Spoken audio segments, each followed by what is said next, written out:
একটা বয়স পর মেয়েরা নিজেদের শারীরিক অস্বস্তিগুলো চেপে রাখতে পছন্দ করে যতক্ষণ না সেগুলো গুরুতর আকার ধারণ করে। তার বিভিন্ন কারণও থাকে যদিও। তো আমিও মনে হয় সেই লিস্টে নিজের নামটা লিখিয়ে ফেলেছি। বেশ কয়েকদিন ধরে অস্বস্তিতে ভুগছি, কিন্তু গতকাল থেকে এতটাই ব্যাপারটা সিভিয়ার হয়ে গেছে যে বাধ্য হয়ে আজকে বাড়ির পাশে যে আই হসপিটালটা আছে সেখানে চলে এসেছি।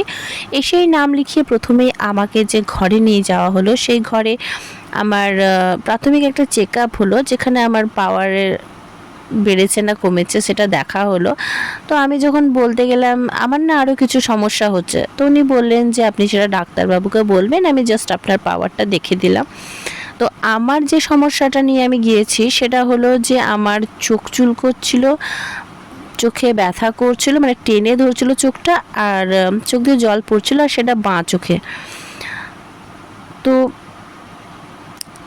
এখান থেকে বেরোনোর পর এই রুম থেকে বেরোনোর পর পাক্কা 2 ঘন্টা ওয়েট করার পর যখন আমি ডাক্তারবাবুর রুমে গেলাম, আমার ডায়াগনোসিস করে বেরোলো যে আমার চোখে অ্যালার্জি হয়েছে, আমার চোখটা ড্রাই হয়ে যাচ্ছে।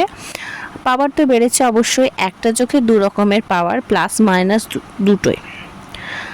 এতে বুঝতে পারলাম যে হ্যাঁ, বয়সটা হচ্ছে, আর সেটাকে আমাকে ন্যাচারালি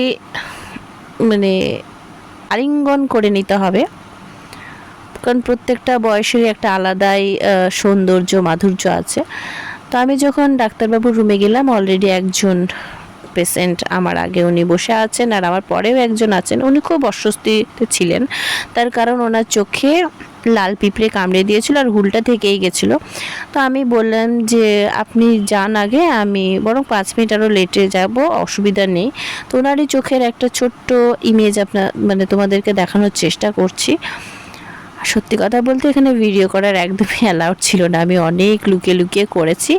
আর এই দুটো আমাকে দেয়া হয়েছে চোখের জন্য, একটা ড্রাইনেস আর একটা আমার অ্যালার্জির জন্য। সব থেকে খারাপ লাগছে আমার চশমাটার জন্য। এই চশমার সাথে আমার বহুদিনের একটা সম্পর্ক আছে, কিন্তু এটাকে এখন আর আমি এই মুহূর্তে স্পেশালি ব্যবহার করছি না, কারণ একটা নতুন বানাতে দিয়েছি। এটাকে মডিফাই করার কথা ভাবছি, দেখা যাক কী করি। তো এই ছিল ভিডিও, ভালো লাগলে অবশ্যই লাইক কমেন্ট শেয়ার করে